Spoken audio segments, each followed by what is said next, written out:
Hello everyone, welcome to the channel. चलिए फिर video की शुरुआत करते हैं। फिर नेक्स्ट 20 क्वेश्चन हम लेकर आ गए हैं जो आपको किस टाइप के क्वेश्चन पूछे जा सकते हैं। अभी तक हमारे 80 क्वेश्चन हो गए हैं केमिकल रिएक्शन एंड इक्वेशन की सीरीज में।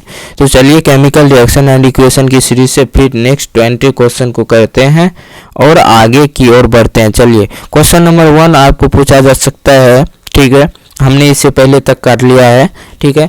यहाँ से आपको पूछा जा सकता है डिफाइन डिकम्पोजिशन रिएक्शन, ठीक है। रिएक्शन का जो है आपको मतलब डिफिनेशन भी याद होना चाहिए। The reaction in which one substance is broken down and form 2 or more substance, decomposition reaction with the help of heat and something, ठीक है, या कोई केमिकल के हेल्प से भी, ठीक है, या in the presence of catalyst लिख सकते हैं आप, ठीक है। तो डिकम्पोजिशन रिएक्शन आपको ध्यान रखना पड़ेगा। इसका जो है एक्टिविटी में भी आप पढ़िए, ठीक है। Colour of crystal after heating activity को समझना होगा आपको, तभी माइंड मैप में रहेगा आपका, नहीं तो नहीं रहेगा। देखिए ये आपको याद रखना पड़ेगा, रैप्टिंग जेंटली टुवर्ड नोज, या फिर ये तो नॉर्मल सी बात है, लेकिन आपको मतलब क्या है ये फिगर में कहाँ क्या कह रहा है तो वो आपको ध्यान रखना पड़ेगा। देखिए स्मेलिंग ऑफ ऑर्डर आ रहा है, ठीक है, इसीलिए कह रहा है जो नोट से आपको दूर रखना चाहिए, ठीक है। चलिए क्वेश्चन नंबर 2 की तरफ है। देखिए what is the colour of ferrous crystal sulphate. Ferrous crystal sulphate, देखिए take 2 gram of ferrous sulphate crystal, ठीक है, इन बॉइलिंग, ठीक है। यहाँ पे पहले एक जो है मतलब छोटी छोटी बातों को देखिए, यहाँ पे देखिए दिया हुआ the green colour of ferrous sulphate crystal दिया हुआ ना, green colour of ferrous sulphate crystal, ठीक है, यहाँ पे दिया हुआ है आपको। तो यहीं से हमने क्वेश्चन दे दिया था आपको, मतलब लाइन बाय लाइन ध्यान रखना पड़ेगा, एक एक बारीकी से ध्यान रखिए और बार बार जितना रिवीजन करिएगा उतना अच्छा होगा। आप क्वेश्चन बनाइए, ऐसा नहीं है मतलब कोई एक मतलब ले लीजिए आप, जो भी सैम्पल पेपर का बुक है आप और सवाल का ले लीजिए, या फिर जो भी है आपको जो पसंद है ले लीजिए और उसको कंप्लीट बना लीजिए, बाकी अब मत बनाइए।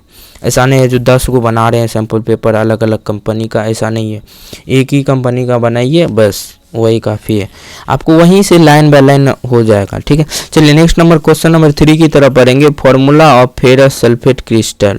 अब फॉर्मूला यहाँ पूछ दिया, यहाँ पे पूछा था जो कलर क्या होगा, तो क्या होगा फेरस सल्फेट क्रिस्टल का आपको क्या होगा, ये देखिए फेरस सल्फेट लिखा हुआ है, सॉलिड फॉर्म में है तो क्रिस्टल ही होगा, तो FeSO4 यही ना होगा, और क्या होगा।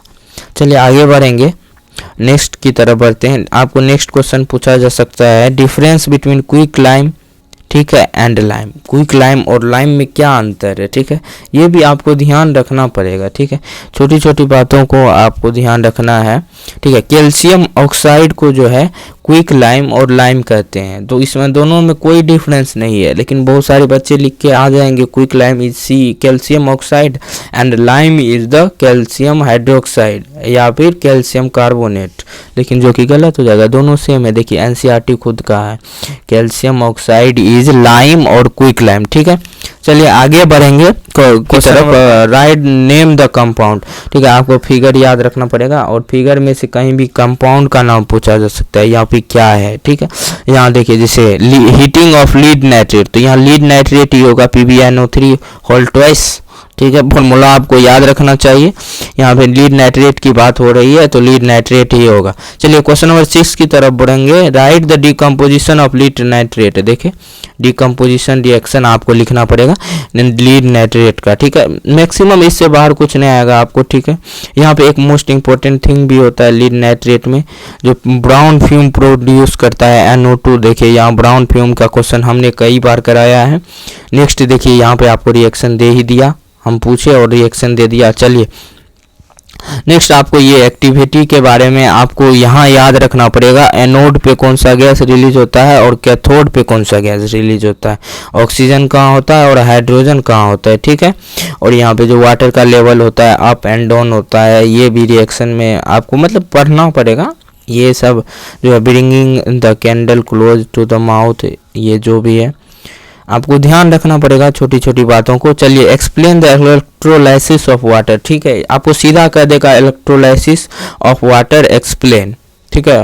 How it happen with reaction, या फिर कुछ भी आपको दे देगा। Activity through an activity explain the electrolysis of water, ठीक है। आपको मतलब इसको पूरा शॉर्ट, कितना शॉर्ट में आप एक बार घर पे लिख कर देखिए, आपको कितने अच्छे से जाके छोटी छोटी बातों को भी जोड़ दें, ठीक है।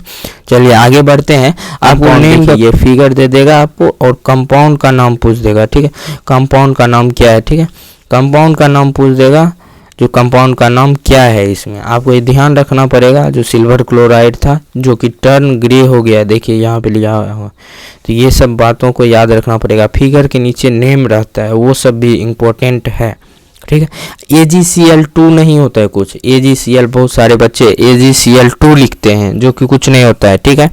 चलिए आगे बढ़ेंगे क्वेश्चन नंबर 9 की तरफ। Compound used in black and white photography, ठीक है। देखिए ये NCERT में ही है। आपको compound used in this above reaction is used in black and white photography, AgBr और AgCl दोनों होगा कंपाउंड, जो कि वाइट एंड ब्लैक फोटोग्राफी में यूज होता है। चलिए आगे बढ़ेंगे। आपको ये बेरियम हाइड्रोक्साइड और एमोनियम क्लोराइड, ये दोनों का रिएक्शन जो है आपको ध्यान रखना पड़ेगा, ये मोस्ट इंपॉर्टेंट है, पूछा जा सकता है आपको, ठीक है। देखिए हमने आपसे पूछा था वाइट वॉशिंग में क्या यूज होता है, उसका फॉर्मूला, ठीक है। देखिए ये क्वेश्चन आपको दे दिया गया है, ठीक है। चलिए आगे बढ़ेंगे। डिस्प्लेसमेंट रिएक्शन से आपको पता ही है, आयरन सल्फेट मोस्ट इंपॉर्टेंट चीज़ है। आयरन और CuSO4 का रिएक्शन से क्या बनता है और कैसे, ऐसा क्यों हो रहा है, ठीक है। पहले कलर ये रहता है, फिर फेड क्यों हो जाता है, ये सब देखिए। Why iron nail become brownish in colour, the blue colour of copper chloride fade. तो ये सब आपको मतलब पढ़ना पड़ेगा और समझना पड़ेगा। नॉर्मल क्वेश्चन है, कुछ ज़्यादा हार्ड नहीं है, ठीक है। ये देखिए BaC बेरियम क्लोराइड और सोडियम सल्फेट का मैंने अभी बोला था, ये इम्पोर्टेंट है।